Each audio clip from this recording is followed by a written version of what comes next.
Өлкө башчы Садыр Жапаров Кыргыз Республикасынын Улуттук коопсуздук мамлекеттик комитетинин антикоррупциялык кызматын жоюу жөнүндө жарлыкка кол койду. Бул тууралуу бүгүн 25-июнда президенттин басма сөз кызматынан билдиришти. Буга чейин мамлекет башчы бизнес коомчулуктун өкүлдөрү менен жолугушуусунда жакында УКМКнын антикоррупциялык кызматы жоюлаарын билдирген. Президент Садыр Жапаров экономикалык реформалардын алкагында фискалдык, сот жана укук коргоо органдарынын иши өркүндөтүлөт деп бир нече жолу айткан.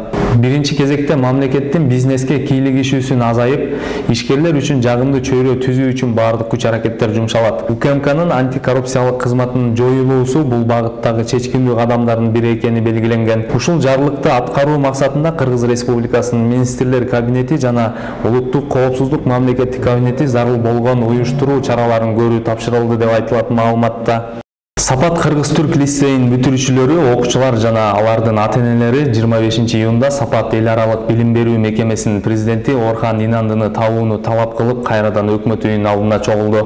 Укук коргоо органдарынын кызматкерлерине Орхан Инандынын жоголгонун эскертүү үчүн 150дөн ашык адам чогулду. Эске салсак, ал 1-июнга караган түнү дайынсыз жоголгон бойдон табыла элек. Сапат билим берүү мекемеси анын жүргөн жери жөнүндө маалымат бергендерге сыйлык жарыялаган. Президент өкөз кайнатып атабыз. Саламаттыкты сактоо жана социалдык өнүктүрүү министри Алымкадыр Бейшеналиев коронавирус илдетине чалдыкты. Бул маалыматты министр өзү бүгүн 25-июнда тастыктады. Анын айтымында уу коргошум менен гана дарыланып жатат. 2 күн мурун тамагым, башым ооруп жаткан. Кечинде коронавируска анализ тапшыргам. ПЦР анализден коронавирус аныкталды. уу коргошун эле ичип жатам. Азырынча аралыктан иштеп турам, деди министр. Министр Алымкадыр Бейшеналиев Кыргызстанда биринчилерден болуп коронавируска каршы эмдөө алган.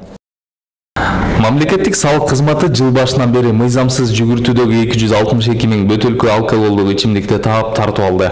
Алардын болжолдуу баасы 51 миллион сом деп бааланган. Кыргызстанда соңку жылда алкоголдук продукцияны өндүрүү 2 эсе кыскарган. Расмий маалыматка ылайык 2020-жылы Кыргызстанда 2 959 000 декалитр алкоголдук ичимдик өндүрүштөн чыккан. Бул көрсөткүч 2019-жылы 5 106 000 декалитр болгон. Кыргызстандын алкоголдук өндүрүшүндөгү ири компаниялардын бири АЮ ишканасы былтыр жыл этегинде жумушун убактылуу токтоткону кабарланган. Ага чейин коррупцияга каршы күрөшүү кызматы заводдун кампаларында салык жашыруу аныкталганын маалымдаган. Кыргызстанда соңку бир суткада дагы 875 кишиден коронавирус чукканы аныкталды.